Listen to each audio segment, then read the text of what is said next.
saúde e você. Oferecimento Unimed João Pessoa. Cuidar de você, esse é o plano. Muito bom dia de casa, sejam todos bem-vindos a mais um final de semana aqui na tela da sua TV Arapuã. E desde já, como vocês estão, como a saúde vai? E a partir de agora você vai acompanhar os destaques do programa de hoje. Nesta edição você vai saber qual a diferença entre o cigarro eletrônico e o cigarro tradicional e também vai saber o risco de cada um. Você costuma se agachar? Será que está fazendo de forma correta esse tipo de exercício? Um professor de educação física vai dar algumas dicas importantes sobre isso. Você já ouviu falar sobre bruxismo e briquismo? Daqui a pouco a gente te conta mais sobre esse assunto. Fica comigo, o Saúde Você está no ar.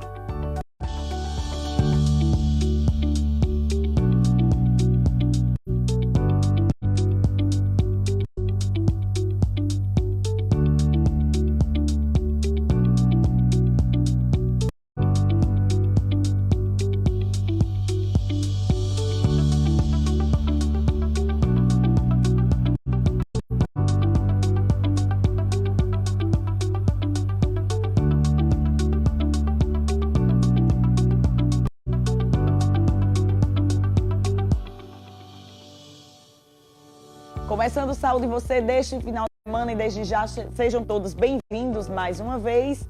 E olha, gente, você sabia que o agachamento pode ser um grande aliado para fortalecer pernas e glúteos? Pois é, e os benefícios não param por aí. Acompanhe a partir de agora. Tem coisas que a gente faz na vida que nem dá tanta importância, nem valoriza. Um movimento desse, por exemplo, de apanhar um objeto no chão. Alguns especialistas diriam que eu fiz com a coluna errada. Será que foi mesmo? A gente convidou um professor de educação física para avaliar esse tipo de agachamento. Na verdade, esses movimentos errados podem sim prejudicar a nossa saúde. O professor de educação física Von Hollenberg explica que o fato de se agachar de forma correta ainda fortalece a musculatura, principalmente das pernas e glúteos. Então, vamos demonstrar aqui, por exemplo, o que é que muita gente faz de errado nesse agachamento. Por exemplo, a Ana Paula vai fazer aí uma forma que geralmente as pessoas fazem é o batimento da patela, né, dos joelhos, né? As pessoas agacham e fazem a unificação, tá entendendo? Agacham e batem a patela, ou seja, elas trazem todo o corpo para o lado do joelho, e não é bem assim, né? Geralmente a pessoa tem que jogar justamente o peso para trás do corpo e deixando a parte do corpo do tronco reto, exatamente como ela está fazendo, entendeu? O agachamento correto é assim. Exatamente. O abdômen também ganha com o exercício certo. Tudo que você puder fazer, até mesmo ele está segurando a câmera, você pode estar contraindo o abdômen. Às vezes as pessoas perguntam, não, mas eu não consigo, porque eu privo de respirar, mas é só reeducar. Você contrai o abdômen, justamente, contrai o abdômen, por favor, aí. Vai contraindo o abdômen, agacha, contraindo ele, ó, ela agachando e contraindo, a respiração correta. E isso faz com que o abdômen seja trabalhado também, entendeu? É muito importante. Até mesmo quando você está dentro de casa, você está fazendo um trabalho de casa que é um movimento no seu corpo, você pode estar fazendo isso. E só usando o peso do corpo já é o suficiente para se ter bons resultados. O peso em si, do próprio corpo ela está usando, tá vendo? Essa parte é a isometria que ela está fazendo. No caso, se ela for utilizar peso, como milhas, aí tem que proteger muito a lombar e fortalecer. Não pode botar, eu vou botar agora 15 ou 20 quilos a mais do meu corpo. Acredito que o melhor que tem é você começar com o peso do seu corpo para trazer a reeducação da sua postura, né? E esse tipo de agachamento, esse exercício, ele é indicado para que tipo de pessoa? Eu acredito que seja indicado para crianças, idosos, adolescentes, porque a gente vai tentar, você agacha, você vai usar o vaso sanitário, você agacha. Tudo você usa o agachamento, né? O agachamento, ele automaticamente ele ajuda na circulação também, na parte da circulação do corpo, tem que fazer. E é indicado, salvo engano, pessoas que têm dificuldade, ou fez uma cirurgia, ou tem problemas na própria patela, na circulação da cartilagem, aí sim, a pessoa tem que ter um bom cuidado, né? Pois é, tudo com indicação de um profissional de forma adequada, dá certo aí para você estar cuidando da sua saúde. Como ele falou, né? O próprio profissional, o agachamento faz parte de tudo no nosso dia a dia. Seja uma atividade de casa, dentro de casa, seja no trabalho, seja na própria atividade física. Olha, gente, conhecida como doença crônica, é causada pela dependência da nicotina presente nos produtos à base de tabaco. Eu estou falando do tabagismo.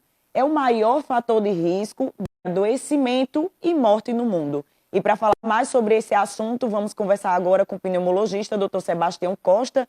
Dr. Sebastião, sempre um prazer recebê-lo aqui. E mais uma vez, seja bem-vindo ao Saúde Você e à TV Arapuã, viu? Bom dia. Muito obrigada sempre pela sua companhia.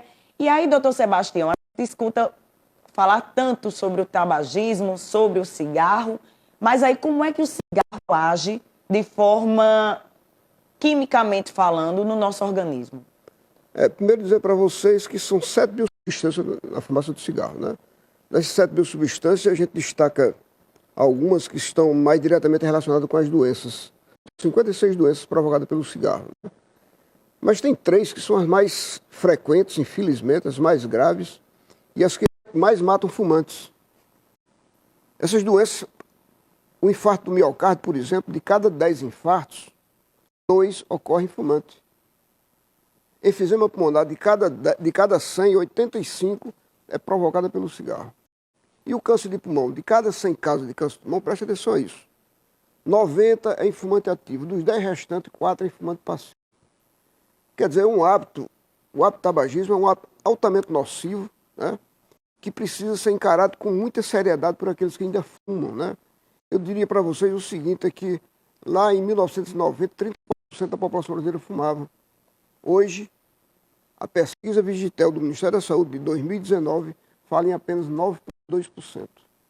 Graças a Deus está havendo essa redução consistente, muito importante do consumo de cigarro no Brasil. Antigamente a gente via a mídia enfatizando muito o próprio uso, né, do tabaco, do tabagismo, seja em novelas, seja em propagandas, era uma coisa bonita de se ver, né, que a gente podia dizer assim, e que de um tempo para cá foi começando a ser abolido, né? Exatamente. Os programas de combate ao tabagismo, que iniciaram lá na década de 90, né, a nível federal, depois estadual, depois municipal, promoveu essa redução do consumo de cigarros. Quais foram os fatores que fizeram isso? A proibição de propagandas, né, a inserção de mensagens nas carteiras de cigarros, bem agressivas, né? A pública de se evitar fumar em ambientes fechados, isso foi muito importante, né? Os programas de inserção de tabagismo na rede pública, aqui em João Pessoa tem 5 centros que fazem isso, quem quiser parar de fumar é só procurar um desses centros, né? Mas essencialmente o aumento do preço do cigarro, que atingiu diretamente o pessoal que habita a base da pirâmide social. O pessoal da classe D e E, com menos poder aquisitivo, foram muito prejudicados, né, e reduziram muito o consumo de cigarro. Mas é importante dizer que o cigarro tem 3 fases, né? Essa fase quando o cigarro era charmoso e elegante, né? Com a introdução dessas iniciativas, o cigarro passou a ser uma coisa nociva e antissocial. Quando a gente achava que estava ganhando essa batalha, essa guerra, de repente o cigarro eletrônico. Aí complicou tudo, complicou o meio de campo dessa história, né? Infelizmente, nós estamos hoje trabalhando, focando mais diretamente, com mais força, a questão do cigarro eletrônico, que se produziu uma outra mentira em relação ao cigarro eletrônico, de que não é nocivo, né, e que pode ajudar a pessoa a parar de fumar. Muito pelo contrário, as pessoas que fumam cigarro eletrônico têm 3 vezes mais chance de se tornar dependente do cigarro tradicional também. Ô, doutor Sebastião, o que é que causa a dependência em si do cigarro? Como é que ele age no nosso organismo, fazendo a gente ficar dependente, assim como, por exemplo, do doce, de um doce, por exemplo? No cigarro, dessas 7 mil substâncias, só tem uma única, que é quem produz essa dependência, que é a nicotina. A nicotina é uma droga psicotrópica que atua no sistema nervoso central, produzindo uma excitação no sistema nervoso central.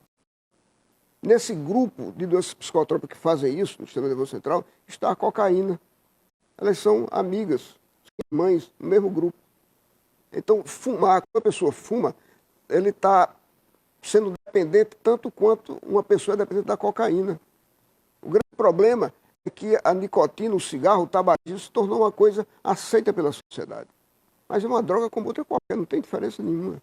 E é por causa da nicotina que as pessoas fumam. Se um dia tirarem a nicotina do cigarro, ninguém vai querer fumar. Porque quem dá aquele prazer imenso, fugaz do cigarro, é a nicotina. Mas dizendo para você só uma questão, um detalhezinho, que não é exatamente a nicotina que faz isso. A nicotina chega lá no cérebro, sistema nervoso central, e libera outra substância chamada dopamina. A dopamina é quem dá aquele prazer fugaz ao fumante. Entendi. E aí, o senhor citou algumas doenças, fora essas, quais outras a gente pode ter como ser derivada do tabagismo? Ah, tá. Primeiro, para vocês, nem só de câncer de pulmão vive o cigarro, né? Câncer de boca, de laringe, faringe, esôfago, câncer de fígado. Para ser mais objetivo, 30% de todos os carcinomas que existem no mundo hoje é provocado pelo cigarro, né? Mas hipertensão arterial, a nicotina não só provoca dependência, não. Aumenta a pressão das pessoas, ajuda no infarto do miocárdio, acidente vascular cerebral, tudo isso é provocado pela nicotina.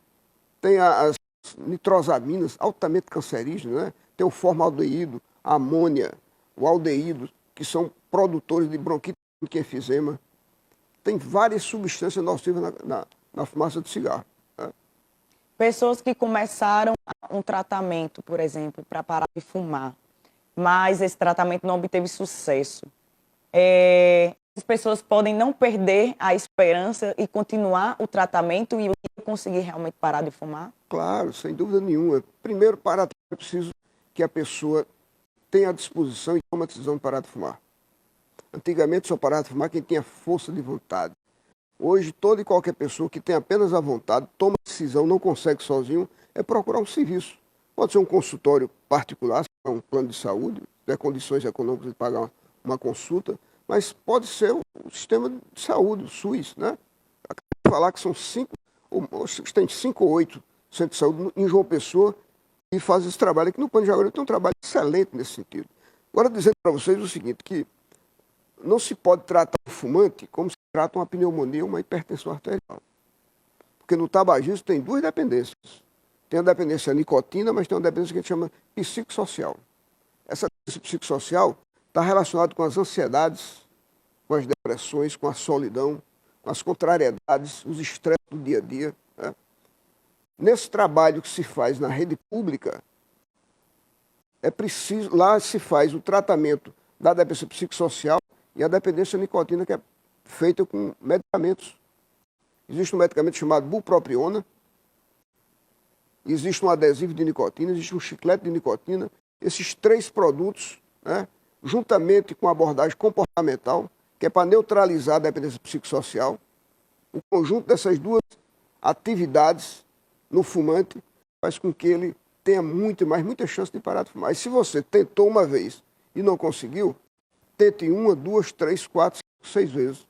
A gente já sabe que as pessoas, quando chegam no nosso consultório para parar de fumar, eu pergunto logo, já tentou alguma vez? Porque quanto mais se tenta parar de fumar, mais fácil é parar de fumar. É só tomar a decisão. E aí, doutor Sebastião, qual é a diferença, de uma forma simples para quem está em casa entender, desses famosos cigarros eletrônicos e o cigarro tradicional? Qual é a diferença entre eles? Primeiro, o cigarro tradicional tem a famosa nicotina. Se não tivesse, ninguém fumava, né? Mas o problema é que a indústria tabageira, né, com seu poder imenso de investir em publicidades, só a Philip Morris, fabricante do Marlboro, investiu 11 bilhões de dólares ao redor do mundo para convencer as pessoas de que o cigarro eletrônico não produzia nocividade, não era nocivo, e não produzia dependência, e ajudava as pessoas a pararem de fumar. Total mentira. E as pessoas acreditaram nisso. Mas o que mais nos preocupa hoje é que quem está mais fumando o cigarro eletrônico, quem é mais atraído pelo cigarro eletrônico, é exatamente os jovens. 20% dos jovens no Brasil hoje já experimentaram o cigarro eletrônico. A nossa preocupação, aquilo que eu falei há pouco tempo, é que a gente estava vencendo uma guerra, de repente o cigarro eletrônico chegou para atrapalhar o nosso trabalho. Até porque começou a virar modinha, né? Os jovens começaram a experimentar, não numa forma de tentar parar de utilizar o cigarro tradicional, mas, novamente, como antigamente, podemos dizer, por achar bonito, pelos amigos utilizarem, né? acreditando que aquilo não faz mal. Mas eu acabei de falar, são várias substâncias nocivas que tem lá, né? E provoca muita doença. Enquanto o cigarro tradicional, convencional, provoca mais doenças crônicas, o câncer, a bronquite, o enfisema, existe uma doença provocada pelo cigarro eletrônico chamada EVALI. Uma tradução em inglês significa doença provocada pelo cigarro eletrônico. E que doença é essa? É uma doença que dá uma tosse, dá dor no peito, dá um cansaço, uma dispneia agudíssima, gravíssima, que leva o paciente ao hospital. Em 2019, nos Estados Unidos, essa doença chamada EVALI levou mais de 2.000 americanos aos serviços de emergência dos hospitais dos Estados Unidos. Desse total, 60 faleceram com essa doença agudíssima que é a EVALI. Os jovens não estão sabendo disso. É preciso informar de uma maneira mais objetiva, mais consistente, né, para que os jovens acabem com essa história de que fumar aquela coisa linda, né, aquela fumaça, nem fumaça, aquilo é um vapor, né? Aquilo faz muito mal à sua saúde. Outra coisa que eu falo muito isso, eu trabalho com tabagismo há 35 anos no serviço público, no serviço privado, né?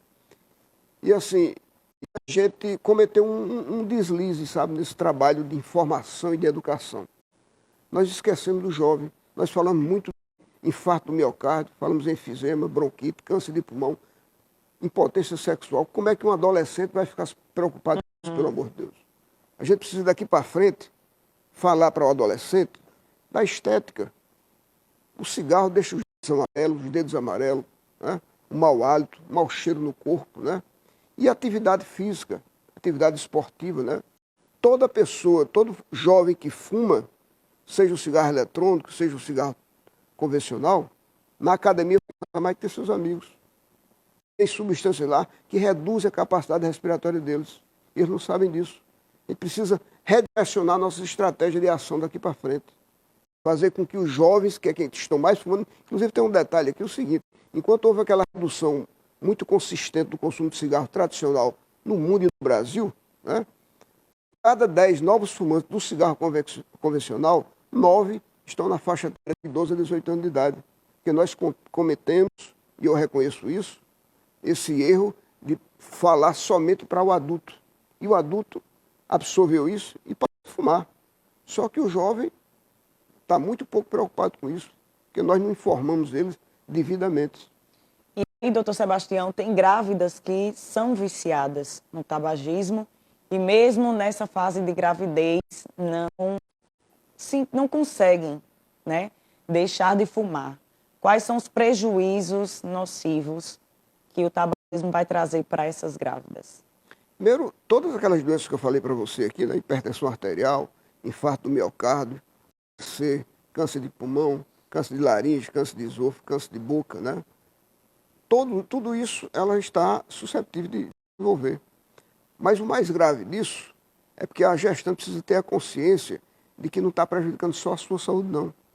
Aquelas substâncias nocivas que eu acabei de falar aqui para vocês atravessam a barreira placentária e vão produzir problemas gravíssimos na criança que vai nascer, se é que vai nascer.